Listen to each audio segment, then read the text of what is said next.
Next question students हमारा कि भी एक दुकानदार पुस्तकों के छपे मूल्य से 10% कम मूल्य में पुस्तकें खरीदता है। यानी कि जो कॉस्ट प्राइस, जो मूल्य पुस्तक पर अंकित है उसका 10% कम मूल्य में पुस्तक को खरीदता है, उन पुस्तकों को छपे मूल्य पर ही बेच देता है।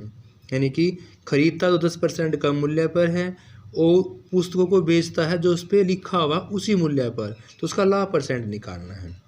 मैं स्टेटमेंट दोबारा भी बता रहा हूँ कि दुकानदार ने जो पुस्तकें खरीदी हैं वो उसके छपे हुए मूल्य से 10% कम में खरीदी हैं, लेकिन बेची जो है वो उसकी लिखे हुए मूल्य पर ही बेची हैं, तो उसका लाभ या हानि परसेंटेज आपको निकालना है। देखो, मान लिया उस पर जो अंकित मूल्य था, जो कॉस्ट प्राइस उसके ऊपर लिखी हुई थी, वो हमारी 100 रुपये थी।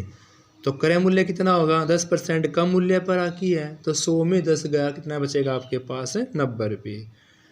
तो पुस्तकों का विक्रय मूल्य कितना है हमारे पास? 100 रुपये। लाभ कितने का होगा? देखो 90 रुपये तो कॉस्ट प्राइस हो गया उसका, और एसपी कितना हो गया? 100 रुपये। 100 में से क्या माइनस करेंगे? 90, तो हमारे पास लाभ कितने का हो जाएगा? 10 रुपये का।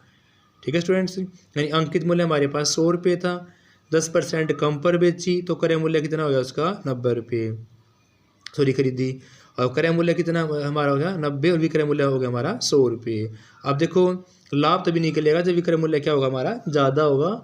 विक्रय मूल्य ज़्यादा है, क्रय मूल्य कम है, तो 100 में से क्या माइनस कर दिया हमने? 90, तो आंसर आ गया हमारा 10 रुपये का लाभ। अब लाभ का परसेंटेज निकालना मैं पहले बता चुका हूँ कि लाभ और हानि परसेंट हमेशा कॉस्ट प्राइस पे निकलेगी, यानी क्रय मूल्य पे निकलेगी। तो लाभ बटे क्रय मूल्य गुणा में 100, लाभ हमारा 10, क्रय मूल्य 90, गुणा में क्या हो जाएगा? 100। 0 0 कैंसिल आउट, ये आपका बचा 100 बटे 9, डिवाइड करोगे तो 11 and 1/9%। देखो, जब भी लाभ परसेंटेज निकालना हो आपको, एक शॉर्ट फार्मूला और है, rate by 100 minus rate multiply में 100। यानी कि जब लाभ की परसेंटेज निकालनी हो तो रेट बाय में 100 माइनस रेट मल्टीपल बाय में 100, यानी कि यहाँ रेट को पुट करोगे तो आपका फाइनल आंसर निकल जाएगा। नेक्स्ट क्वेश्चन स्टूडेंट्स, एक व्यक्ति 320 केले 400 केले क्रय मूल्य पर बेचता है। यानी कि केले कितने हैं? 320, 400 केले के क्रय मूल्य पर उसको बेचता है, तो उसका लाभ परसेंटेज निकालना है कि इसको 320 केले 400 केले क्रय मूल्य बेचने से कितने परसेंट का उसको लाभ हुआ है। माना प्रत्येक केले का क्रय मूल्य 1 रुपये है। 320 केले का जो क्रय मूल्य कितना है? वो 320 रुपये। 320 केले का जो विक्रय मूल्य है वो 400 केले के क्रय मूल्य के बराबर है। यानी कि 320 केले का जो विक्रय मूल्य है वो 400 केले क्रय मूल्य के बराबर होगा, यानी कि 400 रुपये होगा।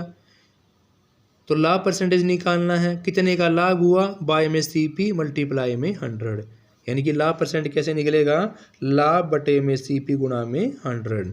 तो लाभ कितने का? देखो, 320 का विक्रय मूल्य होगा और यहाँ पे क्रय मूल्य कितने का? 400 का, तो आपको हानि होगी, यहाँ पे हानि होगी, लाभ होगी। विक्रय मूल्य कितना उसका?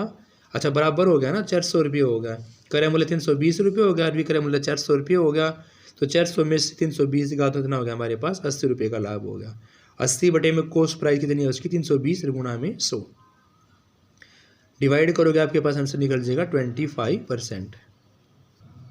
एक ये शॉर्ट ट्रिक और स्टूडेंट्स, जब आपके पास विक्रय मूल्य क्रय मूल्य गिवन होगा, विक्रय मूल्य ज़्यादा होगा तो भी लाभ होगा, विक्रय मूल्य कम होगा तो हानि होगी। तो यहाँ पर विक्रय मूल्य ज़्यादा है 400, क्रय मूल्य कितना? 320 रुपये था, तो लाभ कितने का होगा आपका? 80 रुपये का। जब भी लाभ परसेंटेज निकालनी है, बार बार बोल रहे हैं, तो लाभ बटे में सीपी गुणा में क्या होगा? 100 होगा। तो इस प्रकार से आपका आंसर निकल जाएगा 25%। नेक्स्ट आपका, यदि 110 आम बेचने पर एक फल विक्रेता को 120 आमों के क्रय मूल्य के बराबर धन मिले। देखो, 110 आम हैं, 120 आमों के क्रय मूल्य के बराबर धन मिले, अगर उसको बेचता है तो उसका लाभ परसेंटेज निकालना। सेम केस यहाँ पर हो गया कि भी 110 आम बेचने पर एक फल विक्रेता को 120 आमों के क्रय मूल्य के बराबर धन मिलेगा, तो उसका लाभ परसेंटेज कितना होगा वो निकालना है। मान लिया एक आम का क्रय मूल्य हमारे पास 1 रुपये है, यानी आम की संख्या कितनी है? 1, तो क्रय मूल्य कितना होगा हमारे पास? 1 रुपये। 110 आमों का क्रय मूल्य कितना होगा? 110 रुपये। जब एक आम का क्रय मूल्य हमारे पास 1 रुपये है और आमों की संख्या कितनी है? 110, तो 110 आमों का क्रय मूल्य कितना होगा? 110 रुपये। 110 आमों का विक्रय मूल्य कितना है? 120, क्योंकि 110 आमों का जो बेचने पर विक्रेता को 120 आमों के क्रय मूल्य के बराबर धन मिलता है। इसीलिए जो उसका क्रय मूल्य होगा उतनी ही वस्तु का विक्रय मूल्य उसके वस्तु के बराबर होगा। यानी कि एक आम का क्रय मूल्य 1 रुपये है तो 110 का विक्रय मूल्य कितना होगा 110 रुपये। और 10 आमों का जो विक्रय मूल्य होगा किसके बराबर 120 के। अब देखो 120 तो आपका विक्रय मूल्य हो गया और क्रय मूल्य हो गया आपके पास 110। तो लाभ होगा कि हानि? लाभ होगा। 120 में से 110 से जाएगा कितना बचा आपके पास 10 रुपये का उसको लाभ हुआ। तो लाभ परसेंटेज निकालना है, लाभ बटे CP गुणा में 100। 10 बटे 110 गुणा में 100 डिवाइड करोगे आपका आंसर निकल जाएगा 9 and 1/11%। स्टूडेंट्स इस प्रकार से आपको क्वेश्चन करना है। बाकी क्वेश्चन हम नेक्स्ट क्लास के अंदर करेंगे। इससे पीछे मैंने बहुत सारे टाइप्स करवाई हुई हैं अलग अलग वीडियोस के अंदर।